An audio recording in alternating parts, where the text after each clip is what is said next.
ನಮಸ್ಕಾರ ಎಲ್ರಿಗೂ. ಈ ಒಂದು ವಿಡಿಯೋದಲ್ಲಿ ಏನು ಮಾಡೋಣ ಅಂದರೆ ಈ ಪ್ರೀವಿಯಸ್ ಇಯರಲ್ಲಿ ನಡೆದಿರ್ತಕ್ಕಂತಹ PSI ಕ್ವಶನ್ ಪೇಪರನ್ನು ಸಂಪೂರ್ಣವಾದಂಥ ವಿಶ್ಲೇಷಣೆ ಮಾಡ್ತಾ ಹೋಗೋಣ. ಈ ಒಂದು ಪ್ರಶ್ನೆ ಪತ್ರಿಕೆ ಏನಾಗಿದೆ ಅಂದರೆ 2002 ಅಲ್ಲಿ ನಡೆದಿರ್ತಕ್ಕಂಥ ಸಬ್ ಇನ್ಸ್ಪೆಕ್ಟರ್ ಪರೀಕ್ಷೆಯ ಒಂದು ಪ್ರಶ್ನೋತ್ತರ ಮಾಲಿಕೆ ಆಗಿರತಕ್ಕಂತಹದ್ದು. ಅದರ ಬಗ್ಗೆ ಸಂಪೂರ್ಣವಾದಂಥ ವಿಶ್ಲೇಷಣೆಯನ್ನು ಈ ಒಂದು ವಿಡಿಯೋದಲ್ಲಿ ಮಾಡ್ತಾ ಹೋಗೋಣ. ಮೊದಲ ಪ್ರಶ್ನೆ ಈ ರೀತಿಯಾಗಿದೆ: ಸಂವಿಧಾನದ ಯಾವ ಅನುಚ್ಛೇದ ಜಮ್ಮು ಮತ್ತು ಕಾಶ್ಮೀರದ ವಿಶೇಷ ಸ್ಥಾನಮಾನದ ಬಗ್ಗೆ ಹೇಳ್ತದೆ ಅಂತ ಇದೆ. ಆರ್ಟಿಕಲ್ 356 ಇದೆ, 368 ಇದೆ, 370 ಇದೆ, 360 ಅಂತ ಇದೆ. ಇದಕ್ಕೆ ರೈಟ್ ಆನ್ಸರ್ ಏನಂದರೆ ಆರ್ಟಿಕಲ್ 360 ಅಂತ ಹೇಳಲಾಗ್ತಕ್ಕಂತಹದ್ದು. ಆರ್ಟಿಕಲ್ 370 ಅಂತಕ್ಕಂಥದ್ದು ಏನಾಗುತ್ತೆ, ಸ್ಪೆಷಲ್ ಆದಂತಹ ಒಂದು ಸಂವಿಧಾನವನ್ನು ಜಮ್ಮು ಆ್ಯಂಡ್ ಕಾಶ್ಮೀರ ಭಾರತದ ಕಿರೀಟ ಅಂತ ಕರೀತಕ್ಕಂಥದ್ದು ಇದಕ್ಕೆ ಕೊಡಲಾಗ್ತಕ್ಕಂಥದ್ದು. ಫಾರ್ ಎಕ್ಸಾಂಪಲ್ ಇಲ್ಲಿದೆ ನೋಡ್ರಿ, ಇದು ಜಮ್ಮು ಆ್ಯಂಡ್ ಕಾಶ್ಮೀರದ ಭಾಗ ಆಗಿರ್ತಕ್ಕಂಥದ್ದು. ಇದಕ್ಕೆ ಕೊಡಲಾಗಿತ್ತು, ಆದರೆ ಇದನ್ನು 2019ರಲ್ಲಿ ತೆಗೆದು ಹಾಕಲಾಗಿದೆ, ರಿಮೂವಲ್ ಮಾಡಲಾಗಿರ್ತಕ್ಕಂತಹದ್ದು. ಯಾವುದು 370 ಪ್ಲಸ್ 35A ಅಂತಕ್ಕಂಥದ್ದು ಇತ್ತು, ಅದನ್ನು ಕೂಡ ತೆಗೆದುಹಾಕಲಾಗಿದೆ. ಏನಾಗಿತ್ತು, ಏನು ಸ್ಟೋರಿ ಅಂತಂದರೆ, ಭಾರತಕ್ಕೆ 1947ಕ್ಕೆ ಸ್ವಾತಂತ್ರ್ಯ ಸಿಕ್ತು. ಸೊ ಆಗ 560ಕ್ಕೂ ಹೆಚ್ಚು ಸಂಸ್ಥಾನಗಳಿತ್ತು. ಇವೆಲ್ಲವನ್ನು ಒಂದುಗೂಡಿಸೋದಕ್ಕೆ ಅಂತ ಬಹಳ ದೊಡ್ಡ ಹೋರಾಟ ನಡೆದಿತ್ತು. ಈ ಒಂದು ಹೋರಾಟದಲ್ಲಿ ಜುನಾಗಢ, ಜಮ್ಮು ಆ್ಯಂಡ್ ಕಾಶ್ಮೀರ ಮತ್ತು ಹೈದರಾಬಾದ್ ಅಂತಕ್ಕಂತಹ ಪ್ರಾಂತ್ಯಗಳು ಏನಾಯಿತು, ಸೇರ್ಪಡೆಯಾಗೋದಕ್ಕೆ ಏನು ಮಾಡಿತ್ತು, ವಿರೋಧ ವ್ಯಕ್ತಪಡಿಸ್ತು. ಆ ಒಂದು ಕಾಲಘಟ್ಟದಲ್ಲಿ ಏನು ಮಾಡಲಾಯಿತು ಅಂತ ನೋಡೋದಾದರೆ, ಈ ಒಂದು ಜಮ್ಮು ಆ್ಯಂಡ್ ಕಾಶ್ಮೀರ ಮತ್ತು ಜುನಾಗಢ, ಹೈದರಾಬಾದ್ ಇವೆಲ್ಲವನ್ನು ವಶಪಡಿಸಿಕೊಳ್ಳೋದಕ್ಕೆ ಅಂತ ಆರ್ಮಿ ಸಹಾಯವನ್ನು ತೆಗೆದುಕೊಡ್ತು. ಆ ಕಾಲಘಟ್ಟದಲ್ಲಿ ಪಾಕಿಸ್ತಾನದ ಟೆರರಿಸ್ಟ್ಗಳು, ಪಾಕಿಸ್ತಾನದ ಸೇನೆ ಜಮ್ಮು ಕಾಶ್ಮೀರವನ್ನು ವಶಪಡಿಸಿಕೊಳ್ಳಬೇಕೆನ್ನುವ ಕಾರಣಕ್ಕಾಗಿ ಭಾರತದ ಮೇಲೆ ದಾಳಿಯನ್ನು ಮಾಡ್ತಾರೆ. ಸೊ ಆಗ ಇಂಡಿಯನ್ ಆರ್ಮಿ ಏನು ಮಾಡ್ತದೆ ಅಂತಂತಂದರೆ, ಈಗ ಕಾಶ್ಮೀರದ ರಾಜನಾಗಿರ್ತಕ್ಕಂತಹ ಕಾಶ್ಮೀರದ ರಾಜ ಆ ಕಾಲದಲ್ಲಿ ಇರ್ತಕ್ಕಂತಹ ಹರಿ ಸಿಂಗ್ ಅಂತ ಇರ್ತಾನೆ, ಆತನಿಗೆ ಸಪೋರ್ಟ್ ಮಾಡ್ತಾರೆ. ಆಗ ನಮಗೆ ಒಂದು ಸ್ಪೆಷಲ್ ಆಗಿರ್ತಕ್ಕಂಥ ಪವರ್ ಬೇಕು ಅಂತ ಹೇಳ್ತಾರೆ. ಆಗ ಕೊಟ್ಟಿದ್ದೆ ಆರ್ಟಿಕಲ್ 370 ಅಂತ ಹೇಳಲಾಗ್ತಕ್ಕಂಥದ್ದು. ರೈಟ್, ಇದು ಸರಿಯಾದ ಉತ್ತರ ಆಗಿರ್ತಕ್ಕಂತಹದ್ದು. ಮುಂದಿನ ಪ್ರಶ್ನೆ ನೋಡ್ತಾ ಹೋಗೋಣ. ಮುಂದಿನ ಪ್ರಶ್ನೆ ಈ ರೀತಿಯಾಗಿದೆ. ಅದರ ಬಗ್ಗೆ ಸ್ವಲ್ಪ ಎಕ್ಸ್ಪ್ಲೇನ್ ಮಾಡ್ಕೊಂಡು ಹೋಗೋಣ. ನೋಡ್ರಿ, ಇಲ್ಲಿ ಜಮ್ಮು ಆ್ಯಂಡ್ ಕಾಶ್ಮೀರ ಭಾರತದ ಕಿರೀಟ ಅಂತ ಕರಿತಾ ಬರ್ತೇವೆ. ಸೊ ಏನಿದು ಜಮ್ಮು ಕಾಶ್ಮೀರದ ವಿಷಯ ಇಷ್ಟೆಲ್ಲ ಆಗಿದೆ ಅಂತಂದರೆ, ನೋಡ್ರಿ, ಇದು ಜಮ್ಮು ಕಾಶ್ಮೀರದ ಬಾರ್ಡರ್, ಈಗ ನಾನು ಹಾಕ್ತಾ ಇದ್ದಿಲ್ಲ, ಇದು ಎಲ್ಲ ಸಂಪೂರ್ಣವಾದ ಜಮ್ಮು ಆ್ಯಂಡ್ ಕಾಶ್ಮೀರ ಆಗಿರ್ತಕ್ಕಂಥದ್ದು. ಈಗೇನು ಮಾಡಲಾಗಿದೆ, ಜಮ್ಮು ಆ್ಯಂಡ್ ಕಾಶ್ಮೀರವನ್ನು ಡಿವೈಡ್ ಮಾಡಾಗಿ ಈ ಕಡೆ ಲಡಾಖ್ ಅಂತ ಇದೆ ನೋಡಿ, ಇದು ಲಡಾಖು, ಇದು ಜಮ್ಮು ಆ್ಯಂಡ್ ಕಾಶ್ಮೀರ ಅಂತ ಇದೆ. ಇಲ್ಲಿ ಏನು ಮಾಡಲಾಗಿದೆ ಅಂದರೆ, ಇಲ್ಲೊಂದು ಲೈನ್ ಇದೆ ನೋಡ್ರಿ, LOC. 1 ಸೆಕೆಂಡ್. ಇಲ್ಲಿ ನೋಡ್ರಿ, ಇಲ್ಲೊಂದು ಲೈನನ್ನು ಹಾಕಲಾಗಿರ್ತಕ್ಕಂಥದ್ದು. ಇದು LOC ಅಂತ ಕರಿತೀವಿ, ಲೈನ್ ಆಫ್ ಆ್ಯಕ್ಚುಯಲ್ ಕಂಟ್ರೋಲ್ ಅಂತ ಇದಕ್ಕೆ ಕರೀಲಾಗ್ತದೆ. ಏನೋ ಲೈನ್ ಆಫ್ ಆ್ಯಕ್ಚುಯಲ್ ಕಂಟ್ರೋಲ್ ಅಂತ ಇದಕ್ಕೆ ನಾವು ಕರಿತಾ ಬರ್ತೇವೆ. ಆ್ಯಂಡ್ ಇಲ್ಲಿ ನೋಡ್ತಾ ಬನ್ನಿ, ಈ ಕಡೆ ಇರತಕ್ಕಂತಹದ್ದು LAC ಅಂತ ಇದೆ. ಇಲ್ಲಿ LAC. 1 ಸೆಕೆಂಡ್. LAC ಅಂತ ಇದೆ. 1 ಸೆಕೆಂಡ್.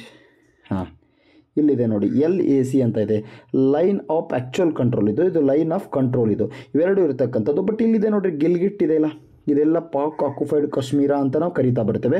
ಸೊ ಅಲ್ಲಿಂದ ಇಲ್ಲಿವರೆಗೂ ಭಾರತದ ಒಂದು ಸಮಸ್ಯೆಯಾಗಿ ಉಳಿದಿರತಕ್ಕಂಥದ್ದು. ಈ ಕಡೆ ಪಾಕಿಸ್ತಾನ ಇರತಕ್ಕಂಥದ್ದು, ಇಲ್ಲಿ ಅಫ್ಘಾನಿಸ್ತಾನ ಇರತಕ್ಕಂಥದ್ದು, ಈ ಬಾರ್ಡ್ರಲ್ಲಿ ಎಲ್ಲ ಚೀನಾ ಆಗಿರತಕ್ಕಂಥದ್ದು.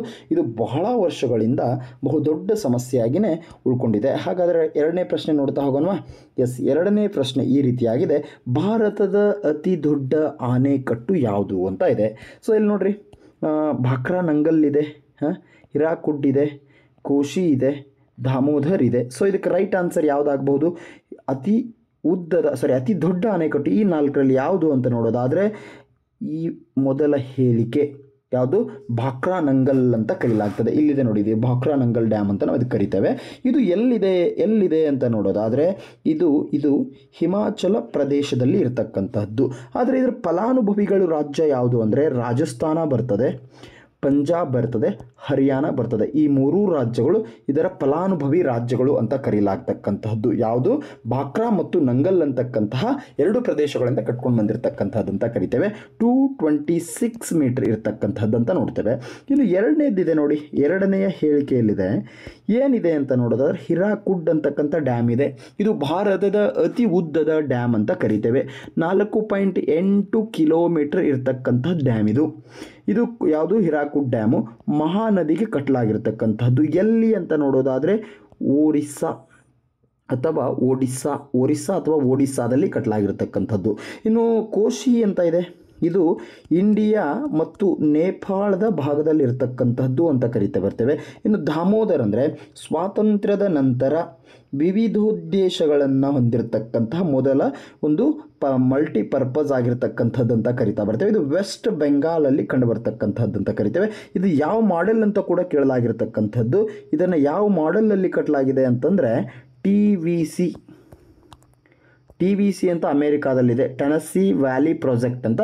ಸೊ ಆ ಮಾದರಿಯಲ್ಲಿ ಇದನ್ನು ಕಟ್ಟಲಾಗಿರ್ತಕ್ಕಂಥದ್ದು. ಹಾಗಾದರೆ ನಿಮ್ಮಲ್ಲೊಂದು ಪ್ರಶ್ನೆ ಇರ್ಬೋದು, ಭಾರತದ ಅತಿ ಎತ್ತರದ ಅಣೆಕಟ್ಟು ಯಾವುದು ಅಂತ ಕೇಳಲಾಗತಕ್ಕಂಥದ್ದು. ಅದು ಯಾವುದು ಅಂತಂದರೆ ತೆಹರಿ ಅಣೆಕಟ್ಟು ಅಂತ ಕರಿತೇವೆ. ಇದು ಭಾಗೀರಥಿ ನದಿಗೆ ಕಟ್ಟಲಾಗಿರ್ತಕ್ಕಂಥದ್ದು ಅಂತೇವೆ. ಸೊ ಇದು ನೀವು ನೆನಪಿಡಬೇಕಾಗ್ತಕ್ಕಂಥದ್ದು. ಮುಂದಿನ ಪ್ರಶ್ನೆ ನೋಡ್ತಾ ಹೋಗೋದಾದರೆ, ಮುಂದಿನ ಪ್ರಶ್ನೆ ಈ ರೀತಿಯಾಗಿದೆ. ಏನಂದರೆ ಲೋಕಸಭೆಯ ಮೊದಲ ಅಧ್ಯಕ್ಷರು ಯಾರಾಗಿದ್ದರು ಅಂತ ಇದೆ. ಗಣೇಶನ್ ಮಾಳ್ವಂಕರ್ ಇದೆ, ರಾಜೇಂದ್ರ ಪ್ರಸಾದ್ ಇದೆ, ಲಾಲ್ ಬಹದ್ದೂರ್ ಶಾಸ್ತ್ರಿ ಇದೆ, ಬಾಬು ಜಗಜೀವನ್ ರಾವ್ ಅಂತ ಇದೆ. ಸೊ ಇದಕ್ಕೆ ರೈಟ್ ಆನ್ಸರ್ ಯಾವುದಂದರೆ ಮೊದಲನೇ ಹೇಳಿಕೆ ಆಗಿರ್ತಕ್ಕಂತಹ ಯಾವುದು ಮಾಳ್ವಂಕರ್ ಅಂತಕ್ಕಂಥದ್ದು ರೈಟ್ ಆನ್ಸರ್ ಆಗಿರ್ತಕ್ಕಂಥದ್ದು ಅಂತ ಕರಿತೇವೆ. ಮೊದಲನೇ ಹೇಳಿಕೆ ಸರಿಯಾಗಿರ್ತಕ್ಕಂಥದ್ದು. ಲೋಕಸಭೆ ಮತ್ತು ರಾಜ್ಯಸಭೆ ಅಂತ ಬರ್ತವೆ. ಈ ಲೋಕಸಭೆಯನ್ನು ಲೋವರ್ ಹೌಸ್ ಅಂತ ಕರಿತೇವೆ. ರಾಜ್ಯಸಭೆಯನ್ನು ಅಪ್ಪರ್ ಹೌಸ್ ಅಂತ ಕರಿತಾ ಬರ್ತೇವೆ. ಇದು ಜನರಿಂದ ಆಯ್ಕೆಯಾಗಿ ಹೋಗಿರತಕ್ಕಂಥದ್ದು, ಇದು ಪರೋಕ್ಷವಾಗಿ ಆಯ್ಕೆಯಾಗಿ ಹೋಗಿರತಕ್ಕಂಥದ್ದು. ಇವರು ಮೊಟ್ಟ ಮೊದಲ ಲೋಕಸಭಾ ಸ್ಪೀಕರ್ ಆಗಿರ್ತಕ್ಕಂಥವರು. ಹಾಗಾದರೆ ಅಟ್ ಪ್ರೆಸೆಂಟ್ ಯಾರಿದ್ದಾರೆ ಅಂತ ನೋಡೋದು ಆದರೆ ಯಾರಿದ್ದಾರೆ ಅಂತ ನೋಡಿ ಕಮೆಂಟ್ ಮಾಡ್ತಾ ಬನ್ನಿರಿ ನೋಡೋಣ. ಇವಾಗ ಯಾರು ಪ್ರೆಸೆಂಟ್ ಆಗಿ ಲೋಕಸಭೆಯ ಸ್ಪೀಕರ್ ಆಗಿರ್ತಕ್ಕಂಥವರು ಅಂತಂದರೆ ಓಂ ಬಿರ್ಲಾ ಅಂತಕ್ಕಂಥವ್ರು ಇರ್ತಕ್ಕಂಥದ್ದು. ಹಾಗಾದರೆ for the first time in the Indian political ಯಾರು ಮೊದಲ ಮಹಿಳಾ ವುಮೆನ್ ಸ್ಪೀಕರ್ ಆಗಿದ್ದರು ಅಂತ ನೋಡೋದಾದರೆ ಕಾಂಗ್ರೆಸ್ ಪಕ್ಷದಿಂದ ಸುಮಾರು 8 ಬಾರಿ ಆಯ್ಕೆಯಾಗಿರ್ತಕ್ಕಂತಹ ಮೀರಾ ಕುಮಾರಿ ಅಂತಕ್ಕಂಥವ್ರು ಆಗಿರ್ತಕ್ಕಂಥದ್ದು ಫಾರ್ ದ ಫಸ್ಟ್ ಟೈಮ್ ಅಂತ ನಾವಿಲ್ಲಿ ತಿಳ್ಕೊಳ್ಬೇಕಾಗ್ತದೆ. ಮುಂದಿನ ಪ್ರಶ್ನೆ ನೋಡ್ತಾ ಹೋಗೋದಾದರೆ ಮುಂದಿನ ಪ್ರಶ್ನೆ ಈ ರೀತಿಯಾಗಿದೆ. ರಾಜ್ಯಪಾಲರ ಸೇವಾ ಅವಧಿಯ ಬಗ್ಗೆ ಇದೆ. ಸೊ ರಾಜ್ಯಪಾಲರ ಸೇವಾ ಅವಧಿ ಎಷ್ಟು? 3 ವರ್ಷ, 4 ವರ್ಷ, 5 ವರ್ಷ, 6 ವರ್ಷ ಅಂತಂದರೆ ರೈಟ್ ಆನ್ಸರ್ ಯಾವುದಂದರೆ 5 ವರ್ಷ. ರಾಜ್ಯಪಾಲರು 5 ವರ್ಷ. ಆರ್ಟಿಕಲ್ 152ರಲ್ಲಿ ಪ್ರತಿ ರಾಜ್ಯಕ್ಕೆ ಒಬ್ಬ ರಾಜ್ಯಪಾಲರು ಇರ್ಬೋದು ಅಂತ ಹೇಳ್ತದೆ. ಮುಂದುವರೆದು ಒಂದು ರಾಜ್ಯ ಅಥವಾ ಒಂದಕ್ಕಿಂತ ಹೆಚ್ಚು ರಾಜ್ಯಗಳಿಗೂ ಓರ್ವ ರಾಜ್ಯಪಾಲ ಇರಬೇಕಂತ ಆಗುತ್ತೆ. ಇವರು ಒಂದು ರಾಜ್ಯದ ಪ್ರಥಮ ಪ್ರಜೆ ಅಥವಾ ರಾಜ್ಯದ ಪ್ರಥಮ ಪ್ರಜೆ ಅಂತ ಕರಿತಾ ಬರ್ತೇವೆ. ಹಾಗಂತ ನಮಗೆ 2 ನಾಗರಿಕತೆ ಇಲ್ಲ, ಕೇವಲ ಒಂದೇ ಒಂದು ನಾಗರಿಕತೆ ಇರತಕ್ಕಂತಹದ್ದು. ಪ್ರೆಸೆಂಟ್ ಕರ್ನಾಟಕದ ರಾಜ್ಯಪಾಲರು ಯಾರಿದ್ದಾರೆ ಅಂತ ನೋಡೋದಾದರೆ ತಾವರ್ ಚಂದ್ ಗೆಹ್ಲೋಟ್ ಅಂತ ಇರತಕ್ಕಂತಹದ್ದು. ಇನ್ನು 4 ವರ್ಷ ಅಂತ ಇಲ್ಲ, 6 ವರ್ಷ ಯಾರಿಗಿದೆ ಈ MLC ಅಂತ ಇರ್ತಾರೆ. ಮತ್ತು ರಾಜ್ಯಸಭೆ MP ಇರ್ತಾರಲ್ಲ ಇವರಿಗೆ ಎಷ್ಟು ಇರ್ತದೆ ಅಂದರೆ 6 ವರ್ಷ ಅಧಿಕಾರದ ಅವಧಿ ಇರತಕ್ಕಂಥದ್ದು ಅಂತ ನಾವು ನೋಡ್ತಾ ಬರ್ತೇವೆ. ಮುಂದಿನ ಪ್ರಶ್ನೆ ನೋಡೋದಾದರೆ ಪೆನ್ಸಿಲಿನನ್ನು ಕಂಡುಹಿಡಿದವರು ಯಾರು? ಪೆನ್ಸಿಲಿನ್ ಔಷಧಿಯನ್ನು ಕಂಡುಹಿಡಿದವರು ಯಾರು ಅಂತ ಇದೆ. ಸೊ ಯಾರಿರಬಹುದು? ಆನ್ಸರ್ ಮಾಡ್ತಾ ಬನ್ನಿರಿ ನೋಡೋಣ. ಲೂಯಿ ಪ್ಯಾಶ್ಚರ್ ಇದೆ, ರಾಬರ್ಟ್ ಕೋಚ್ ಇದೆ, ಅಲೆಕ್ಸಾಂಡರ್ ಫ್ಲೆಮಿಂಗ್ ಇದೆ, ಮೇಲ್ನೇ ಯಾರೂ ಅಲ್ಲ ಅಂತ ಇದೆ. ಸೊ ಇದಕ್ಕೆ ರೈಟ್ ಆನ್ಸರ್ ಏನಿರಬಹುದು? ಅಲೆಕ್ಸಾಂಡರ್ ಫ್ಲೆಮಿಂಗ್ ಅಂತಕ್ಕಂಥವರು ರೈಟ್ ಆನ್ಸರ್ ಆಗಿರ್ತಕ್ಕಂಥದ್ದು. ಅಲೆಕ್ಸಾಂಡರ್ ಫ್ಲೆಮಿಂಗ್ ಇದಕ್ಕೆ ರೈಟ್ ಆನ್ಸರ್ ಆಗಿರ್ತದೆ. ಅಲೆಕ್ಸಾಂಡರ್ ಫ್ಲೆಮಿಂಗ್ ಅಂತಕ್ಕಂಥವರು ಈ ಪೆನ್ಸಿಲಿನ್ ಔಷಧಿಯನ್ನು ಫಸ್ಟ್ ಟೈಮ್ ಕಂಡುಹಿಡಿದರು ಅಂತ ಕರಿತೇವೆ. ಇನ್ನು ಲೂಯಿ ಪ್ಯಾಶ್ಚರ್ ಇದ್ದಾರೆ, ಇವರು ರೇಬಿಸ್ ರೋಗಕ್ಕೆ ಲಸಿಕೆಯನ್ನು ಕಂಡುಹಿಡಿತಾರೆ ಅಂತ ನೋಡ್ತಾ ಬರ್ತೇವೆ. ಕ್ಲಿಯರ್? ಮುಂದಿನ ಪ್ರಶ್ನೆ, ಅಕ್ಬರ್ ಹುಟ್ಟಿದ ಸ್ಥಳ ಯಾವುದು? ಅಕ್ಬರ್ ಹುಟ್ಟಿದ ಸ್ಥಳ ಯಾವುದು ಅಂತ ಇದೆ. ದೆಹಲಿ ಇದೆ, ಆಗ್ರಾ ಇದೆ, ಅಮರಕೋಟೆ ಇದೆ, ಕನೌಜ್ ಇದೆ. ಇದಕ್ಕೆ ರೈಟ್ ಆನ್ಸರ್ ಯಾವುದಂದರೆ ಅಮರಕೋಟೆ ಅಂತ ನಾವು ಕರಿತಾ ಬರ್ತೇವೆ. ಅಮರಕೋಟೆಯಲ್ಲಿ ಯಾರು ಹುಡ್ತಾರೆ ಅಂದರೆ ಅಕ್ಬರ್ ಹುಡ್ತಾನೆ. ಅಕ್ಬರ್ ಒಬ್ಬ ಅನಕ್ಷರಸ್ಥ ದೊರೆ ಅಂತ ಕರಿತಾ ಬರ್ತೇವೆ. ಈತನ ತಂದೆ ಹುಮಾಯೂನ್ ಅಂತ ಕರಿತೇವೆ. ಯಾರು? ಹುಮಾಯೂನ್ ಅಂದರೆ ಅದೃಷ್ಟವಂತ ದೊರೆ ಅಂತೀವಿ, ಬಟ್ ಇವನ ಲೈಫಲ್ಲಿ ನಡೆದಿಲ್ಲ, ಇದೆಲ್ಲ ದುರಾದೃಷ್ಟವಾದದ್ದು ಅಂತ ಕರಿತೇವೆ. ಅಕ್ಬರ್ ಏನು ಮಾಡ್ತಾನೆ 1542ರಲ್ಲಿ ಜನಿಸ್ತಕ್ಕಂತಹದ್ದು. ಅದು ಎಲ್ಲಿ ಅಂದರೆ ಅಮರಕೋಟ, ಸಿಂಧ್ ಸಿಂಧ್ ಪ್ರಾಂತ್ಯದ ಅಮರ್ಕೋಟ್ ಅನ್ನೋಲ್ಲಿ ಜನಿಸ್ತಾ ಬರ್ತಾನೆ. ಸೊ ಈತ ರಾಣಾ ಪ್ರಸಾದ್ ಅಂತಕ್ಕಂತಹ ದೊರೆಯ ಅಂಡರಲ್ಲಿ ಇರ್ತಾನೆ. ಇದನ್ನ ತಂದೆ ಹುಮಾಯೂನ್ ಅಂತ ಕರಿತೇವೆ. ಯಾಕೆ ಅಂದರೆ 1539ರಲ್ಲಿ ಚೌಸಾ ಅಂತಕ್ಕಂಥ ಕದನ ನಡೆದಿರ್ತದೆ. ಯಾವುದು? ಚೌಸಾ ಅಂತ ಕದನ. ಚೌಸಾ ಕದನದಲ್ಲಿ ಹುಮಾಯೂನ್ ಸೋತಿರ್ತಾನೆ. ಹಾಗಾಗಿ ಆತ ಏನಾಗಿರ್ತಾನೆ, ರಾಜ್ಯಭ್ರಷ್ಟನಾಗಿ ಅಲ್ಲಲ್ಲಿ ಓಡ್ತಾ ಹೋಗಿರ್ತಾನೆ. ಆಗ ಈತನಿಗೆ ಒಂದು ನೆಲೆ ಇರದೇ ಇರೋ ಕಾರಣಕ್ಕಾಗಿ ಈತನ ಮಕ್ಕಳನ್ನು, ಅಲ್ಲಿ ಹೆಂಡತಿ ಮತ್ತು ಮಗನನ್ನು ಬಿಟ್ಟು ಹೋಗಿರ್ತಾನೆ. ಎಲ್ಲಿ? ಅಮರಕೋಟೆಯಲ್ಲಿ. ಸೊ ಹಾಗಾಗಿ ಇದಕ್ಕೆ ರೈಟ್ ಆನ್ಸರ್ ಏನಂದರೆ ಅಮರಕೋಟೆ ಅಂತ ನಾವು ಕರಿತಾ ಬರ್ತೇವೆ. ಇನ್ನು ಅಕ್ಬರ್ ಬಗ್ಗೆ ಮಾತಾಡೋದಾದರೆ ಮನ್ಸಬ್ದಾರಿ ಅಂತಕ್ಕಂಥ ಸಿಸ್ಟಮನ್ನು ಜಾರಿಗೆ ತಂದಿರತಕ್ಕಂಥವನು, ಅದರ ಜೊತೆಗೆ ಜೇಜಿಯಾ ಅಂತ ತೆರಿಗೆ ಇತ್ತು, ಅದನ್ನು ರದ್ದು ಮಾಡಿರ್ತಕ್ಕಂಥವನು, ಮತ್ತು ಫತೇಪುರ್ ಸಿಕ್ರಿಯನ್ನು ಕಟ್ಟಿಸಿರ್ತಕ್ಕಂಥವನು, ಅದಷ್ಟೇ ಅಲ್ಲದೆ ಆಗ್ರಾ ಕೋಟೆಯನ್ನು ಕಟ್ಟಿಸಿರ್ತಕ್ಕಂಥವನು, ಜಾಗೀರ್ದಾರ್ ಸಿಸ್ಟಮನ್ನು ತಂದಿದ್ದವನು, ಮತ್ತು ನವರತ್ನ ಅಂತಕ್ಕಂತಹ ಕೋರ್ಟನ್ನು ಹೊಂದಿರತಕ್ಕಂಥವನು ಅಂತ ಕರಿತಾ ಬರ್ತೇವೆ. ಇನ್ನು ಆಗ್ರಾ ಅಂತ ನೋಡಿದ್ವಿ. ಸೊ ಇಲ್ಲಿದೆ ನೋಡಿ, ಎರಡನೇ ಆಪ್ಷನ್ ಆಗ್ರಾ ಅಂತ ಇದೆ. ಸೊ ಏನಿದು ಆಗ್ರಾ ಅಂತ ನೋಡೋದಾದರೆ ಆಗ್ರಾನ ಸಿಕಂದರ್ ಲೋಧಿ, ಯಾರು? ಸಿಕಂದರ್ ಲೋಧಿ ಅಂತಕ್ಕಂಥವನು ಅದನ್ನು ಕಟ್ಟಿಸ್ತಾನೆ ಅಂತ ನೋಡ್ತಾ ಬರ್ತೇವೆ. ಇನ್ನು ದೆಹಲಿ ಅಂತ ಇದೆ. ದೆಹಲಿಯನ್ನು ಅಂಗಫಾಲ, ಯಾರು? ಅಂಗಫಾಲ ಅಂತಕ್ಕಂಥವನು ಕಟ್ಟಿಸ್ತಾನೆ. ಇನ್ನು ಅಮರಕೋಟ ಆಬ್ವಿಯಸ್ಲಿ ಯಾರು? ರಾಣಾ ಅಮರ್ ಸಿಂಗ್ ಅಂತ ಇರ್ತಾನೆ. ರಾಣಾ ಅಮರ್ ಸಿಂಗ್ ಅಂತ ಬರ್ತಾನೆ. ರೈಟ್. ಎಸ್, ಮುಂದಿನ ಪ್ರಶ್ನೆಗೆ ಹೋಗೋಣ. ನೆಕ್ಸ್ಟ್ ಪ್ರಶ್ನೆಗೆ ಹೋಗೋಣ. ಎಸ್, ತೋಡರು ಅಥವಾ ಗಿರಿಜನರು ಇಲ್ಲಿರುತ್ತಾರೆ. ಇದೊಂದು ಟ್ರೈಬಲ್, ತೋಡ ಅಂತಕ್ಕಂಥ ಟ್ರೈಬಲ್ ಎಲ್ಲಿ ಕಂಡು ಬರ್ತಾರೆ ಅಂದರೆ ನೀಲಗಿರಿ ಇದೆ, ಕಚ್ ಇದೆ, ಧಾಲ್ಮಾ ಬೆಟ್ಟ ಇದೆ, ನೇಪಾಳ್ ಅಂತ ಇದೆ. ಸೊ ಎಲ್ಲಿ ಕಂಡು ಬರ್ತಾರೆ? ಆನ್ಸರ್ ಮಾಡ್ತಾ ಬನ್ನಿರಿ ನೋಡೋಣ. ಎಸ್, ನೀಲಗಿರಿ ರೈಟ್ ಆನ್ಸರ್ ಆಗುತ್ತೆ. ನೀಲಗಿರಿಯಲ್ಲಿ ಕಂಡು ಬರ್ತಾರೆ. ಯಾರು ಅಂತಂದರೆ ಈ ಒಂದು ತೋಡರು ನೀಲಗಿರಿ ಪ್ರದೇಶದಲ್ಲಿ ಕಂಡು ಬರ್ತಾರೆ. ಎಲ್ಲಿ? ನೀಲಗಿರಿ ಪ್ರದೇಶದಲ್ಲಿ ಕಂಡು ಬರ್ತಕ್ಕಂಥವ್ರು ಅಂತ ನೋಡ್ತಾ ಬರ್ತೇವೆ. ನೀಲಗಿರಿ ಎಲ್ಲಿ ಬರ್ತದೆ ಅಂತ ನೋಡೋದಾದರೆ ತಮಿಳುನಾಡಿನಲ್ಲಿ ಕಂಡು ಬರ್ತಕ್ಕಂತಹದ್ದು. ಈ ನೀಲಗಿರಿಯಲ್ಲಿ ತೋಡರು ಕಂಡು ಬರ್ತಾರೆ, ಈರುಳಿಗ ಅಂತ ಕಂಡು ಬರ್ತಾರೆ, ಕುರುಂಬರು ಅಂತ ಕಂಡು ಬರ್ತಾರೆ. ಅದರ ಜೊತೆಗೆ ಈ ನೀಲಗಿರಿ ಅನ್ನೋದು ಕೇವಲ ತಮಿಳುನಾಡಕ್ಕೆ ಸಂಬಂಧಪಟ್ಟಿದೆ ಅಂತ ನೋಡೋದು ಆದರೆ ಕೇವಲ ತಮಿಳುನಾಡಕ್ಕೆ ಮಾತ್ರ ಅಲ್ಲದೆ ಕರ್ನಾಟಕಕ್ಕೆ ಮತ್ತು ಕೇರಳಕ್ಕೂ ಸಂಬಂಧಪಟ್ಟಿರ್ತಕ್ಕಂಥದ್ದು ಅಂತ ನೋಡ್ತಾ ಬರ್ತೇವೆ. ಈ ಭಾರತದ ಈ ರೀತಿಯಾದಂಥ ಸೌತ್ ಫಾಲ್ಟ್ ಬರಬೇಕಂದ್ರೆ ಇಲ್ಲಿ ಕರ್ನಾಟಕ ಬರ್ತಕ್ಕಂಥದ್ದು, ಹೌದಲ್ಲ, ಇಲ್ಲಿ ಕೇರಳ ಬರ್ತಕ್ಕಂಥದ್ದು, ಇಲ್ಲಿ ತಮಿಳುನಾಡು ಬರ್ತದೆ. ಈ ಸೆಂಟರ್ ಪಾಯಿಂಟಲ್ಲಿ ಇರತಕ್ಕಂಥದ್ದು ಅಂದರೆ ಈ ಈಸ್ಟರ್ನ್ ಘಾಟ್ಸು ಮತ್ತು ವೆಸ್ಟರ್ನ್ ಘಾಟ್ಸ್ ಎರಡನ್ನೂ ಸಂಧಿಸ್ತಕ್ಕಂಥದ್ದು ಎಲ್ಲಿ ಅಂತ ನೋಡೋದಾದರೆ ಈ ಒಂದು ಯಾವುದು ನೀಲಗಿರಿಯಲ್ಲಿ ಅಂತ ನಾವು ಕಂಡುಬರ್ತದೆ ಅಂತ ನಾವು ನೋಡ್ತಾ ಬರ್ತೇವೆ. ಇದು ಕರ್ನಾಟಕ, ತಮಿಳುನಾಡು, ಕೇರಳಕ್ಕೆ ಸಂಬಂಧಪಟ್ಟಿರ್ತಕ್ಕಂಥದ್ದು ಅಂತೀವಿ. ಮತ್ತು ಇದು ಈ ನೀಲಗಿರಿ ಅಂತಕ್ಕಂಥದ್ದು 2000 ಇಸ್ವಿಯಲ್ಲಿ ಯುನೆಸ್ಕೋಗೆ ಸೇರಿರುವಂಥ ಪ್ರದೇಶ ಅಂತ ನೋಡ್ತೇವೆ. ಇದು ಮತ್ತೇನಾಗಿದೆ ಅಂದರೆ ಬಹಳ ರಿಚ್ ಆಗಿರತಕ್ಕಂಥ ಬಯೋಡೈವರ್ಸಿಟಿ ಆಗಿದೆ. ಮತ್ತು ಇಲ್ಲಿ ದೊಡ್ಡ ಬೆಟ್ಟ ಅಂತಕ್ಕಂಥದ್ದು ಎತ್ತರವಾಗಿರ್ತಕ್ಕಂಥದ್ದು, ದೊಡ್ಡ ಬೆಟ್ಟ ಅಂತ ಕರಿತಾ ಬರ್ತೇವೆ. ಇನ್ನು ಇಲ್ಲಿ ಬರ್ತಕ್ಕಂತಹ ಒಂದು ನ್ಯಾಷನಲ್ ಪಾರ್ಕ್ ಯಾವುವು ಅಂತಂದರೆ ಒಂದು ಮಧುಮಲೈ ಅಂತ ಬರ್ತದೆ. ಯಾವುದು? ಮಧುಮಲೈ ಅಂತ ಬರ್ತಕ್ಕಂಥದ್ದು. ಮತ್ತೊಂದು ಮುಕೂರ್ತಿ ಅಂತ ಬರ್ತದೆ. ಮತ್ತೊಂದು ಸೈಲೆಂಟ್ ವ್ಯಾಲಿ ಅಂತಕ್ಕಂಥದ್ದು ಕಂಡು ಬರ್ತದೆ. ಸೊ ಅದರ ಜೊತೆಗೆ ಇಲ್ಲಿ ಯಾವ್ಯಾವ ಈ ತೋಡರ ಜೊತೆಗೆ ಯಾವ್ಯಾವ ಕಂಡು ಬರ್ತಾವಂತ ನಾನು ಹೇಳಿದೆ. ಯಾವ್ಯಾವ ಹೇಳಿ ನೋಡಿ. ಇಲ್ಲಿ ಈ ತೋಡರು ಒಂದನೇದು ಕಂಡು ಬಂದರೆ ಇನ್ನು ಕೋಟ ಅಂತ ಬರ್ತಾರೆ, ಇರುಳ ಅಂತ ಬರ್ತಾರೆ, ಕುರುಂಬ ಅಂತ ಬರ್ತಾರೆ. ಸೊ ಇಲ್ಲಿದ್ದಾರೆ ನೋಡ್ರಿ, ಇವರು ತೋಡ ಟ್ರೈಬಲ್ಗೆ ಸಂಬಂಧಪಟ್ಟಿರ್ತಕ್ಕಂಥವ್ರು ಅಂತ ನಾವು ನೋಡ್ತಾ ಬರ್ತೇವೆ. ರೈಟ್. ಎಸ್, ಮುಂದಿನ ಪ್ರಶ್ನೆ. ಎಸ್, ಅರೇಬಿಕಾ ಮತ್ತು ರೋಬೋಸ್ಟಾ ಇದರ ಮುಖ್ಯ ವೈವಿಧ್ಯತೆಗಳಾಗಿವೆ. ಟೀ, ಹತ್ತಿ, ಕಾಫಿ, ರೇಷ್ಮೆ ಅಂತ ಇದೆ. ಅರೇಬಿಕಾ ಮತ್ತು ರೋಬೋಸ್ಟಾ ಅಂತಕ್ಕಂಥದ್ದು ಕಾಫಿಯ ಬೆಳೆಗಳು. ಸೊ ಕಾಫಿ ಬಗ್ಗೆ ನಾವು ಮಾತಾಡ್ತಾ ಹೋಗೋದಾದರೆ ಕಾಫಿಯನ್ನು ಅತಿ ಹೆಚ್ಚು ಪ್ರೊಡಕ್ಷನ್ ಮಾಡ್ತಕ್ಕಂಥದ್ದು ನಮ್ಮ ಹೆಮ್ಮೆಯ ಕರ್ನಾಟಕ. ಸುಮಾರು 17ನೇ ಶತಮಾನದಲ್ಲಿ ಬಾಬಾ ಬುಡನ್ ಅಂತಕ್ಕಂಥ ವ್ಯಕ್ತಿ ಇದನ್ನು ಪರಿಚಯ ಮಾಡ್ತಕ್ಕಂಥದ್ದು. ಚಿಕ್ಕಮಗಳೂರಿನಲ್ಲಿ ಅವರ ಒಂದು ಅವರ ಹೆಸರಿಗಾಗಿ ಬಾಬಾ ಬುಡನ್ಗಿರಿ ಅಂತಕ್ಕಂಥ ಬೆಟ್ಟವನ್ನು ಕೂಡ ಇರ್ತಕ್ಕಂಥದ್ದು ಅಂತ ನಾವು ನೋಡ್ತಾ ಬರ್ತೇವೆ. ಇನ್ನು ಟೀಯನ್ನು ಅತಿ ಹೆಚ್ಚು ಬೆಳೀತಕ್ಕಂಥದ್ದು ಯಾವುದು ಅಂತ ನಾವು ನೋಡೋದಾದರೆ, ಈಗ ಕಾಫಿಯನ್ನು ಕರ್ನಾಟಕ ಅತಿ ಹೆಚ್ಚು ಪ್ರೊಡಕ್ಷನ್ ಮಾಡಿದ್ರೆ, ಇನ್ನು ಟೀಯನ್ನು ಯಾವ ರಾಜ್ಯ ಅತಿ ಹೆಚ್ಚು ಪ್ರೊಡಕ್ಟ್ ಮಾಡುತ್ತೆ ಅಂತ ನೋಡೋದಾದರೆ ನಾವು ಅಸ್ಸಾಂ ಅಂತ ನೋಡ್ತೀವಿ. ಅಸ್ಸಾಂ ಹಿಂಗೆ ಬೆಟ್ಟ ಗುಡ್ಡಗಳಿಂದ ಕೂಡಿರ್ತಕ್ಕಂಥದ್ದು. ಸೊ ಅದು ಅತಿ ಹೆಚ್ಚು ಪ್ರೊಡಕ್ಷನ್ ಮಾಡ್ತಕ್ಕಂಥದ್ದು ಅಂತ ನೋಡ್ತೀವಿ.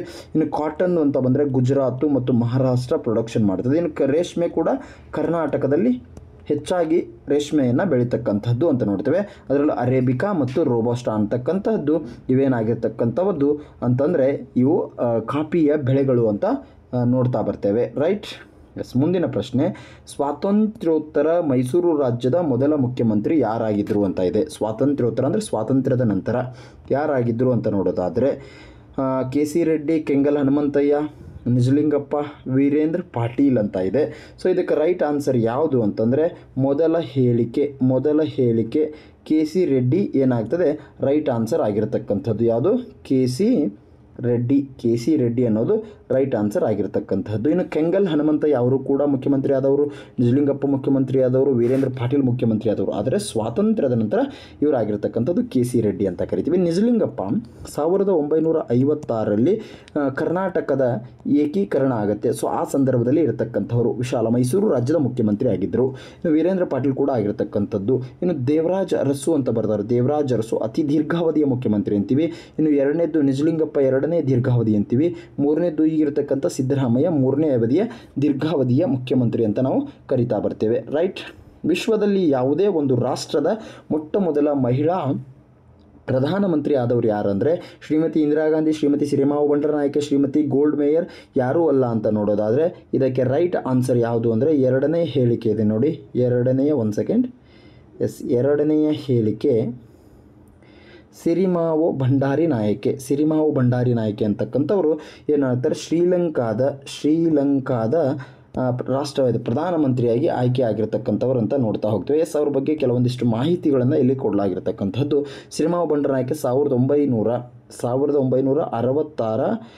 ಕಾಲಘಟ್ಟದಲ್ಲಿ ಶ್ರೀಲಂಕಾದ ಪ್ರಧಾನಿಯಾಗಿರ್ತಕ್ಕಂಥವ್ರು. ವಿಶ್ವದ ಯಾವುದೇ ರಾಷ್ಟ್ರದಲ್ಲಿ ಮೊದಲ ಮಹಿಳಾ ಪ್ರಧಾನಿಯಾಗಿರಲಿಲ್ಲ, ಇವರೇ ಆದವರು. ಅವರು ಒಟ್ಟು 3 ಅವಧಿಗೆ 3 ಟರ್ಮ್ ಆಗ್ತಾರೆ. 1916 65, 17 71 ಮತ್ತು 1994 2000 ಒಳಗೆ, ಅಂದರೆ 3 ಸಾರಿ ಆಗಿರತಕ್ಕಂಥದ್ದು. ಅವರು ವಿಶ್ವದ ಮೊದಲ ಮಹಿಳಾ ಪ್ರಧಾನಿಯಾಗಿದ್ದರು. ಸಿರಿಮಾವು ಬಂಡರನಾಯಕ ಶ್ರೀಲಂಕಾದ ಮೊದಲ ಮಹಿಳಾ ಪ್ರಧಾನಿ ಅಂತಲೂ ಕೂಡ ಅವ್ರನ್ನ ಕರಿತಾ ಬರ್ತೇವೆ. ಇಲ್ಲಿದ್ದಾರೆ ನೋಡಿರಿ, ಇವರೇ ಏನು ಪ್ರಧಾನಮಂತ್ರಿ ಅಂತ ನಾವು ನೋಡ್ತಾ ಬರ್ತೇವೆ. ರೈಟ್. ಎಸ್. ಲಿಬಿಯಾದ ರಾಜಧಾನಿ ಯಾವುದು? ಎಸ್, ಲಿಬಿಯಾ ಅಂತಕ್ಕಂಥ ಒಂದು ಕಂಟ್ರಿ ಬರ್ತದೆ. ಅದರ ರಾಜಧಾನಿ ಯಾವುದು ಅಂದರೆ ಟ್ರಪೋಲಿ ಅಂತ ಕರಿತಾ ಬರ್ತೇವೆ. ಲಿಬಿಯಾ ಅನ್ನೋದು ಯುರೋಪಲ್ಲಿ ಕಂಡು ಬರತಕ್ಕಂತಹ ಒಂದು ರಾಷ್ಟ್ರ ಅಂತ ನಾವು ಅದಕ್ಕೆ ಕರಿತಾ ಬರ್ತೇವೆ. ಇನ್ನು ಢಾಕಾ ಈ ರಾಷ್ಟ್ರದ ನಾಣ್ಯ ಆಗಿರ್ತಕ್ಕಂಥದ್ದು. ಢಾಕಾ ನೋಡ್ರಿ, ಬಾಂಗ್ಲಾದೇಶದ ರಾಜಧಾನಿ ಯಾವುದು ಅಂದರೆ ಢಾಕಾ ಅಂತೀವಿ. ಅದರ ಕರೆನ್ಸಿ ಯಾವುದಂದರೆ ಟಾಕಾ ಅಂತ ಕರಿತಾ ಬರ್ತೀವಿ. ಜಪಾನದು ಯೆನ್ ಅಂತ ಬರ್ತದೆ, ಅದೆಲ್ಲ ಪಾಕಿಸ್ತಾನ ರೂಪಾಯಿ ಅಂತ ಬರ್ತದೆ. ಇನ್ನು ಮಯನ್ಮಾರ್ದು ಒಂದು ಏನೋ ಬರ್ತದೆ, ಕಮೆಂಟ್ ಮಾಡ್ತಾ ಬನ್ನಿರಿ ನೋಡೋಣ. ಮಯನ್ಮಾರ್ದು ಐ ಥಿಂಕ್ ಮಯನ್ಮಾರ್ದು ಕರೆನ್ಸಿ ಯಾರಾದರೂ ಗೊತ್ತಿದ್ರೆ ಕಮೆಂಟ್ ಮಾಡಿರಿ. ಎಸ್, ಕ್ಯಾಟ್ ಅಂತ ಬರ್ತದೆ. ಎಸ್, ಕ್ಯಾಟ್ ಅಂತಕ್ಕಂಥದ್ದು ಮಯನ್ಮಾರ್ನ ಕರೆನ್ಸಿ ಅಂತ ನಾವು ನೋಡ್ತಾ ಬರ್ತೀವಿ. ರೈಟ್. ಪೆನ್ಸಿಲನನ್ನು ಭಾರತಕ್ಕೆ ಪರಿಚಯಿಸಿದವರು ಯಾರು? ಎಸ್, ಪೆನ್ಸಿಲನನ್ನು ಭಾರತಕ್ಕೆ ಪರಿಚಯಿಸಿದವರು ಯಾರು? ಎಸ್, ಇಂಗ್ಲೀಷರು ಭಾರತಕ್ಕೆ ಪೆನ್ಸಿಲನನ್ನು ಪರಿಚಯ ಮಾಡಿರ್ತಕ್ಕಂಥವ್ರು ಅಂತ ಕರಿತೀವಿ. ಮಹಾತ್ಮ ಗಾಂಧಿಯವರ ರಾಜಕೀಯ ಗುರು ಯಾರು ಅಂತ ನೋಡೋದಾದರೆ ಮಹಾತ್ಮ ಗಾಂಧಿಯವರ ರಾಜಕೀಯ ಗುರು ಗೋಪಾಲ್ ಕೃಷ್ಣ ಗೋಖಲೆ ಅಂತ ನಾವು ಕರಿತೇವೆ. ಗೋಪಾಲ್ ಕೃಷ್ಣ ಗೋಖಲೆ ಅವರು ಮಹಾರಾಷ್ಟ್ರದವರು. ಹೌದಲ್ಲ. ಈ ರಾನಡೆ ಅವರನ್ನು ಏನಂತ ಕರಿತೀವಿ? ಮಹಾರಾಷ್ಟ್ರದ ವಜ್ರ ಅಂತ ಕರಿತೀವಿ. ಟಾಲ್ಸ್ಟಾಯಿಂದ ಇವರೇನು ಇನ್ಸ್ಪಿರೇಷನನ್ನು ಪಡ್ಕೊಂಡಿರ್ತಕ್ಕಂಥವ್ರು ಯಾರು ಅಂತ ನೋಡೋದಾದರೆ ಯಾರು ಅಂದರೆ ಗಾಂಧೀಜಿಯವರು ಅಂತ ನೋಡ್ತೇವೆ. ಇನ್ನು ಬಾಲ್ ಗಂಗಾಧರ್ ತಿಲಕ್ ಏನಿದಾರಲ್ಲ ಅವರು ಏನು ಮಾಡ್ತಾರೆ, ಹೋಮ್ ರೂಲ್ ಲೀಗನ್ನು ಸ್ಟಾರ್ಟ್ ಮಾಡಿ ಸ್ವಾತಂತ್ರ್ಯ ಹೋರಾಟಕ್ಕೆ ಬೆಂಬಲವನ್ನು ಸೂಚಿಸಿರತಕ್ಕಂಥದ್ದು. ಭಾರತೀಯ ಸಶಸ್ತ್ರ ಪಡೆಯ ಸರ್ವೋಚ್ಚ ದಂಡನಾಯಕ ಯಾರು ಅಂತ ಪ್ರಶ್ನೆ ಕೇಳಲಾಗಿದೆ. ಇದಕ್ಕೆ ರೈಟ್ ಆನ್ಸರ್ ಏನಪ್ಪ ಅಂತಂದರೆ ಫೀಲ್ಡ್ ಮಾರ್ಷಲ್, ಸೇನೆಯ ಮುಖ್ಯಾಧಿಕಾರಿ, ಪ್ರಧಾನಮಂತ್ರಿ, ರಾಷ್ಟ್ರಪತಿ. ಅಂದರೆ ಇದಕ್ಕೆ ಸರಿಯಾದ ಉತ್ತರ ಭಾರತದ ರಾಷ್ಟ್ರಪತಿ ಅಂತ ನಾವು ನೋಡ್ತೇವೆ. ರೈಟ್. ಎಸ್, ಮುಂದಿನ ಪ್ರಶ್ನೆ ನೋಡಿ. ಸಿಖ್ಖರ ಧರ್ಮಗ್ರಂಥ ಯಾವುದು ಅಂತ ನೋಡೋದಾದರೆ ಗ್ರಂಥ ಸಾಹೇಬ, ಜಿಯೋನ, ಆನಂದಪುರ ಸಾಹೇಬ, ಮೇಲ್ನ ಯಾವುದು ಅಲ್ಲ ಅಂತಂದರೆ ಇದಕ್ಕೆ ರೈಟ್ ಆನ್ಸರ್ ಯಾವುದು ಅಂದರೆ ಆನಂದ ಸಾಹೇಬ. ಸರಿ, ಇದು ಮೊದಲನೇ ಹೇಳಿಕೆ ರೈಟ್ ಆಗಿರ್ತಕ್ಕಂಥದ್ದು. ಹೌದಲ್ಲ. ಎಸ್, ಆನಂದ ಸಾಹೇಬ, ಗುರುಗ್ರಂಥ ಸಾಹೇಬ ಅರ್ಜುನ್ ದೇವ್ ಅಂತಕ್ಕಂಥವ್ರು ಬರಿತಾ ಹೋಗ್ತಾರೆ. ಎಸ್, ಮುಂದಿನ ಪ್ರಶ್ನೆ, ಪಂಚಾಯತ್ ರಾಜ್ ಸಂಸ್ಥೆಗೆ ಸಾಂವಿಧಾನಿಕ ಸ್ಥಾನಮಾನ ನೀಡಲು ತಿದ್ದುಪಡಿ ಮಾಡಲಾಗಿರ್ತಕ್ಕಂಥ ತಿದ್ದುಪಡಿ ಯಾವುದು ಅಂತ ನೋಡಲಾಗಿದೆ.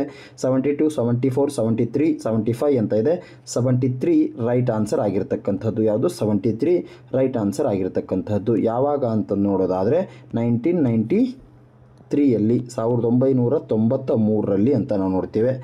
ಎಸ್, ಮುಂದಿನ ಪ್ರಶ್ನೆ ನೋಡೋದಾದರೆ ಕೆಳಗಿನವುಗಳಲ್ಲಿ ಯಾವುದು ಅಖಿಲ ಭಾರತ ಸೇವೆಯ ಹೊರತಾಗಿದೆ? ಕೆಳಗಿನವುಗಳಲ್ಲಿ ಯಾವುದು ಅಖಿಲ ಭಾರತ ಸೇವೆಯಿಂದ ಹೊರತಾಗಿದೆ? ಭಾರತದ ಆರ್ಥಿಕ ಸೇವೆ, ಭಾರತೀಯ ಆಡಳಿತ ಸೇವೆ, ಭಾರತೀಯ ಅರಣ್ಯ ಸೇವೆ, ಭಾರತೀಯ ಪೊಲೀಸ್ ಸೇವೆ ಅಂತ ಇದೆ. ಸೊ ಇದಕ್ಕೆ ರೈಟ್ ಆನ್ಸರ್ ಯಾವುದಿರ್ಬೋದು? ಭಾರತದ ಆರ್ಥಿಕ ಸೇವೆ ಅನ್ನೋದು ಅಲ್ಲ. ಇವು ಮೂರೂ ಕೂಡ IAS ಹುದ್ದೆಗಳಾಗಿರತಕ್ಕಂತಹದ್ದು. ಎಸ್, ಮುಂದಿನ ಪ್ರಶ್ನೆ, ಅಖಿಲ ಭಾರತ ಹುದ್ದೆಗಳು. ಮುಖ್ಯ ಚುನಾವಣಾ ಆಯುಕ್ತರು ಇವರಿಂದ ನಿಯುಕ್ತಿಗೊಳಿಸಲಾಗುತ್ತೆ ಅಥವಾ ನೇಮಕಗೊಳ್ಳಲಾಗುತ್ತದೆ ಅಂದರೆ ಭಾರತದ ರಾಷ್ಟ್ರಪತಿಗಳು ಅಂತ ನಾವು ಇದಕ್ಕೆ ಕರಿತಾ ಹೋಗ್ತೇವೆ. ರೈಟ್. ಶಾರದಾ ಕಾಯ್ದೆ ಇದಕ್ಕೆ ಸಂಬಂಧಿಸಿದೆ. ಶಾರದಾ ಕಾಯ್ದೆ ಈ ಕೆಳಗಿನ ಯಾವುದಕ್ಕೆ ಸಂಬಂಧಪಟ್ಟಿದೆ ಹೇಳ್ರಿ ನೋಡೋಣ. ಶಾರದಾ ಕಾಯ್ದೆ ಅಂತಕ್ಕಂಥದ್ದು ಸತಿ ಪದ್ಧತಿ ಇದೆ, ಬಾಲ್ಯ ವಿವಾಹ ಇದೆ, ಶಿಶು ಪದ್ಧತಿ ಇದೆ, ವಿಧವಾ ಪುನರ್ವಿವಾಹ ಅಂತ ಇದೆ. ಇದಕ್ಕೆ ರೈಟ್ ಆನ್ಸರ್ ಏನಪ್ಪ ಅಂತಂದರೆ ಬಾಲ್ಯ ವಿವಾಹಕ್ಕೆ ಸಂಬಂಧಪಟ್ಟಿದ್ದು. 1929ನಲ್ಲಿ ಅದನ್ನು ರದ್ದು ಮಾಡಲಾಯಿತು ಅಂತ ನಾವು ನೋಡ್ತಾ ಬರ್ತೇವೆ. ಎಸ್, ಮುಂದಿನ ಪ್ರಶ್ನೆ, ಮೂಲಭೂತ ಹಕ್ಕುಗಳನ್ನು ಈ ರೀತಿಯಾಗಿ ವಿಭಜಿಸಬಹುದು. ಒಟ್ಟು ಎಷ್ಟಿದ್ದಾವೆ? ಅಟ್ ಪ್ರೆಸೆಂಟ್ 6 ಮೂಲಭೂತ ಹಕ್ಕುಗಳಿತ್ತು. ಈ ಮುಂಚೆ 7 ಇತ್ತು, ಈಗೇನು ಮಾಡಲಾಗಿದೆ? 6 ಮಾಡಲಾಗಿದೆ. ಆಸ್ತಿ ಹಕ್ಕು ಅಂತ ಇತ್ತು, ಆಸ್ತಿ ಹಕ್ಕನ್ನು ರಿಮೂವಲ್ ಮಾಡಲಾಗಿರ್ತಕ್ಕಂಥದ್ದು. ರೈಟ್. ಎಸ್, ಸಂಯುಕ್ತ ರಾಷ್ಟ್ರ ಸಂಘ ಯಾವ ವರ್ಷದಲ್ಲಿ ಸಂಸ್ಥಾಪನೆ ಆಯಿತು? ಸಂಯುಕ್ತ ರಾಷ್ಟ್ರ ಸಂಘ ಅಂತಂದರೆ 1944, 1942, 1945, 1919 ಅಂತ ಇದೆ. ಸೊ ಇದಕ್ಕೆ ರೈಟ್ ಆನ್ಸರ್ ಯಾವುದಂದರೆ 1945 ರೈಟ್ ಆಗಿರ್ತಕ್ಕಂತಹದ್ದು. ಎಸ್, UNO ಅಂತ ಕರಿತೀವಿ, UNO ಅಂತ ಕರಿತಾ ಬರ್ತೇವೆ. 1945 ಅಕ್ಟೋಬರ್ 24ಕ್ಕೆ ಸ್ಥಾಪನೆ ಆಗಿರತಕ್ಕಂತಹದ್ದು. 193+ ಸ್ಟೇಟ್ ರಾಷ್ಟ್ರಗಳು ಇದರ ಸದಸ್ಯತ್ವ ಹೊಂದಿದೆ. ಇಸ್ರೋದ ಮುಖ್ಯ ನಿಯಂತ್ರಣ ಕಚೇರಿ ಎಲ್ಲಿದೆ? ಎಸ್, ಇಸ್ರೋದ ಮುಖ್ಯ ನಿಯಂತ್ರಣ ಕಚೇರಿ ಹಾಸನದಲ್ಲಿದೆ. ಆದರೆ ಇದರ ಹೆಡ್ ಕ್ವಾರ್ಟರ್ ಬಂದುಬಿಟ್ಟು ನಮ್ಮ ಬೆಂಗಳೂರಲ್ಲಿ ಇರತಕ್ಕಂತಹದ್ದು ಅಂತ ನೋಡ್ತಾ ಬರ್ತೇವೆ. ಇನ್ನು ಗೋರೂರು ಡ್ಯಾಮ್ ಯಾವ ನದಿಗೆ ಇದೆ ಅಂತ ನೋಡೋದಾದರೆ ಹೇಮಾವತಿ ನದಿಗೆ ಗೋರೂರು ಡ್ಯಾಮನ್ನು ಕಟ್ಟಲಾಗಿದೆ. ಇನ್ನು ಅತ್ಯಂತ ಪುರಾತನ ವೇದ ಯಾವುದು ಅಂತ ನೋಡಿದರೆ 4 ವೇದಗಳಿದ್ದಾವೆ. ಋಗ್ವೇದ, ಯಜುರ್ವೇದ, ಸಾಮವೇದ, ಅಥರ್ವಣ ವೇದ ಅಂತ. ಸೊ ಅದರಲ್ಲಿ ಅತಿ ಹಳೆಯ ವೇದ ಋಗ್ವೇದ ಅಂತ ಕರಿತೇವೆ. 1028 ಶ್ಲೋಕಗಳು ಬರ್ತಕ್ಕಂಥದ್ದು ಋಗ್ವೇದ ಅಂತ ಕರಿತಾ ಬರ್ತೇವೆ. ಇನ್ನು ಸಾಮವೇದ ಸಂಗೀತದ ಬಗ್ಗೆ ಹೇಳತಕ್ಕಂಥದ್ದು, ಯಜುರ್ವೇದ ಯಜ್ಞ ಯಾಗಾದಿಗಳ ಬಗ್ಗೆ ಹೇಳ್ತಕ್ಕಂಥದ್ದು, ಇದು ಮಾಟ ಮಂತ್ರಗಳ ಬಗ್ಗೆ ಅಥರ್ವಣ ವೇದ ಹೇಳ್ತಕ್ಕಂಥದ್ದು ಅಂತ ನೋಡ್ತೇವೆ. ಇನ್ನು ಕುಚುಪುಡಿ ಯಾವ ರಾಜ್ಯದ ನಾಟ್ಯ ಪ್ರಕಾರವಾಗಿದೆ ಅಂತ ನೋಡೋದಾದರೆ ಇದು ಆಂಧ್ರ ಪ್ರದೇಶದ ನಾಟ್ಯ ಪ್ರಕಾರ ಆಗಿರತಕ್ಕಂಥದ್ದು. ಟಿಪ್ಪು ಸುಲ್ತಾನ್ ಅಂತಿಮ ಪರಾಜಯ ಈತನಿಂದ ಉಂಟಾಯಿತು ಅಂತ ಇದೆ. ಯಾರು? ವೆಲ್ಲೆಸ್ಲಿ, ಕಾರ್ನ್ವಾಲಿಸ್, ಡಾಲ್ಹೌಸಿ, ಜಾನ್ಶೋರ್ ಅಂತ ಇದೆ. ವೆಲ್ಲೆಸ್ಲಿ ಅವರಿಂದ ಆಗುತ್ತೆ ಅಂತ ನೋಡ್ತಾ ಬರ್ತೇವೆ. ರೈಟ್. ರಾಜ್ಯಸಭೆ ಇಂದಿನ ಅಧ್ಯಕ್ಷರು ಯಾರು ಅಂತ ನೋಡ್ತೇವೆ. ಇಂದಿನ ಅಧ್ಯಕ್ಷರು ಯಾರೂ ಅಲ್ಲ, ಇಂದು ಯಾರಿದ್ದಾರೆ ಅಂತ ನಾವು ನೋಡೋದಾದರೆ ರಾಜ್ಯಸಭೆಯ ಅಧ್ಯಕ್ಷರು ಅಂದರೆ ಯಾವತ್ತೂ ಯಾರಿರ್ತಾರೆ? ಡೆಪ್ಯೂಟಿ ಪ್ರೆಸಿಡೆಂಟ್ ಅಂತ ಇರ್ತಾರೆ. ಡೆಪ್ಯೂಟಿ ಪ್ರೆಸಿಡೆಂಟ್ ಈಗ ಯಾರಿದ್ದಾರೆ? ಜಗದೀಪ್ ದಿನಕರ್ ಅಂತಕ್ಕಂಥವ್ರು ಈಗ ಅಟ್ ಪ್ರೆಸೆಂಟ್ ಇರತಕ್ಕಂಥದ್ದು. ಮಲೇರಿಯಾ ಇದರಿಂದ ಹರಡುತ್ತದೆ. ಮಲೇರಿಯಾ ಹೆಣ್ಣು ಅನಾಪಿಲಿಸ್ ಸೊಳ್ಳೆಯಿಂದ ಹರಡತಕ್ಕಂಥದ್ದು. ಹರಡ್ತಕ್ಕಂಥದ್ದು. ಪ್ರಕಾಶ್ ಪಡುಕೋಣೆ ಇದಕ್ಕೆ ಸಂಬಂಧಪಟ್ಟಿದ್ದಾರೆ. ಪ್ರಕಾಶ್ ಪಡುಕೋಣೆಯವರು ಯಾವುದಕ್ಕೆ? ಟೆನ್ನಿಸ್ಸು, ಬ್ಯಾಡ್ಮಿಂಟನ್ನು, ಕ್ರಿಕೆಟ್, ಫುಟ್ಬಾಲ್ ಅಂದರೆ ಬ್ಯಾಡ್ಮಿಂಟನ್ಗೆ ಸಂಬಂಧಪಟ್ಟವರಾಗಿರ್ತಕ್ಕಂಥದ್ದು. ಇನ್ನು ದಕ್ಷಿಣ ಪತೇಶ್ವರ ಅಂತಕ್ಕಂಥ ಬಿರುದನ್ನು ಯಾರು ಹೊಂದಿದ್ದಾರೆ ಅಂತ ನೋಡೋದಾದರೆ ದಕ್ಷಿಣ ಪತೇಶ್ವರ ಅಂತಕ್ಕಂಥ ಬಿರುದನ್ನು 2ನೇ ಪುಲಕೇಶಿ ಅಥವಾ ಇಮ್ಮಡಿ ಪುಲಕೇಶಿ ಹೊಂದಿದ್ದಾರೆ ಅಂತ ನಾವು ನೋಡ್ತಾ ಹೋಗ್ತೇವೆ. ರೈಟ್. ಇನ್ನು ಮದರ್ ತೆರೇಸಾ ಅವರ ಜನ್ಮಭೂಮಿ ಅಥವಾ ಯಾವ ದೇಶದವರು ಅಂತ ನೋಡೋದಾದರೆ ಅವರು ಯುಗೋಸ್ಲೋವಿಯಾ ಅಂತಕ್ಕಂಥ ದೇಶದವರು ಅಂತ ನೋಡ್ತಾ ಬರ್ತೇವೆ. ಇವರು 1979ನಲ್ಲಿ ಯಾವುದು ಅಂತಾರಾಷ್ಟ್ರೀಯ ಪ್ರಶಸ್ತಿಯಾದ ನೋಬೆಲ್ ಪೀಸನ್ನು ಪಡೀತಾರೆ. Nobel piece. ನೆಕ್ಸ್ಟ್ 1980ಯಲ್ಲಿ ಅವರಿಗೆ ಭಾರತ ರತ್ನ ಪ್ರಶಸ್ತಿಯನ್ನು ಕೂಡ ಕೊಡಲಾಗಿರ್ತಕ್ಕಂಥದ್ದು ಅಂತ ನೋಡ್ತೇವೆ. ಎಸ್, ನೆಕ್ಸ್ಟ್ ಜಗತ್ತಿನ ಅತಿ ದೊಡ್ಡ ಖಂಡ ಯಾವುದು ಅಂತ ಕೇಳಲಾಗಿದೆ. ನಿಮಗೆಲ್ಲ ಗೊತ್ತು, ಏಷ್ಯಾ ಖಂಡ ಜಗತ್ತಿನ ಅತಿ ದೊಡ್ಡ ಖಂಡ. ಚಿಕ್ಕ ಖಂಡ ಅಂತಂದರೆ ಆಸ್ಟ್ರೇಲಿಯಾ ಖಂಡ ಅತಿ ಚಿಕ್ಕ ಖಂಡ ಅಂತ ನೋಡ್ತಾ ಬರ್ತೇವೆ. ಶಕಕಾಲವನ್ನು ಆರಂಭಿಸಿದವರು ಯಾರು ಅಂತ ನೋಡೋದಾದರೆ ಶಕ ಅಂತಕ್ಕಂಥದ್ದನ್ನು ಯಾರು ಆರಂಭಿಸ್ತಾರೆ ಅಂದರೆ ಕನಿಷ್ಕ ಅಂತ ಕರೀತಾರೆ. 78ರಲ್ಲಿ ಮಾಡ್ತಾನೆ. ಈತ ಕುಶಾನ ಸಾಮ್ರಾಜ್ಯದ ದೊರೆ ಆಗಿರ್ತಕ್ಕಂಥವನ್ನಂತ ನೋಡ್ತಾ ಬರ್ತೇವೆ. ರೈಟ್. ಮುಂದಿನ ಪ್ರಶ್ನೆ, ಭಾರತದಲ್ಲಿ ಅತಿ ಉದ್ದದ ರೈಲ್ವೆ ಸುರಂಗ ಯಾವುದು ಅಂತ ನೋಡಲಾಗುತ್ತೆ. ಈಗ ಇರತಕ್ಕಂಥದ್ದು ಇವು ಯಾವುದು ಅಲ್ಲ, ಆ ಕಾಲಘಟ್ಟದಲ್ಲಿ ಇದು ಸರಿಯಾದ ಉತ್ತರ ಆಗಿರ್ತದೆ, ಮೆಟ್ಟುಪಾಲಂ ಸುರಂಗ ಅಂತ. ಈಗ ಪೀರ್ ಪಂಜಾಲ್ ಜಮ್ಮು ಆ್ಯಂಡ್ ಕಾಶ್ಮೀರದ ಪೀರ್ ಪಂಜಾಲಿಂದ ಸ್ಟಾರ್ಟ್ ಆಗ್ತದೆ, ಅದು ಅತಿ ಉದ್ದದ ಸುರಂಗ, ರೈಲ್ವೆ ಸುರಂಗ ಅಂತ ನಾವು ನೋಡ್ತಾ ಬರ್ತೇವೆ. ರೈಟ್. ಮಯೂರ ಸಿಂಹಾಸನದೊಂದಿಗೆ ಸಂಬಂಧವಿರುವ ಹೆಸರು ಯಾವುದು ಇದರಲ್ಲಿ? ಶಾ ಆಲಮ್, ಶಾ ನವಾಜ್, ಜಹಾಂಗೀರ್ ಅಂತ ಇದೆ. ಇದಕ್ಕೆ ರೈಟ್ ಆನ್ಸರು ಶಹಜಾನ್ ಅಂತ ಹೇಳಲಾಗ್ತದೆ. ಶಹಜಾನ್ಗೆ ಆಗಿ ಇದನ್ನು ಮಾಡಲಾಗಿರ್ತಕ್ಕಂಥದ್ದು ಅಂತ ನಾವು ನೋಡ್ತಾ ಬರ್ತೇವೆ. ರೈಟ್. ಗದರ್ ಪಕ್ಷದ ನಾಯಕ ಯಾರು? ಗದರ್ ಪಾರ್ಟಿ ಅಂತ ಇರ್ತದೆ, ಸ್ವಾತಂತ್ರ್ಯ ಹೋರಾಟಕ್ಕಾಗಿ ಸ್ಥಾಪನೆ ಆಗಿರತಕ್ಕಂಥದ್ದು. ಲಾಲಾ ಲಜಪತ್ ರಾಯ್, ಗಾಂಧೀಜಿ, ಲಾಲಾ ಹರ್ದಯಾಳ್, ವಿ ಡಿ ಸಾವರ್ಕರ್ ಅಂತ ಕರೆದ್ರೆ ಇದಕ್ಕೆ ಲಾಲಾ ಹರ್ದಯಾಳ್ ಸರಿಯಾದ ಉತ್ತರ ಅಂತ ನೋಡ್ತಾ ಬರ್ತೇವೆ. ರೈಟ್.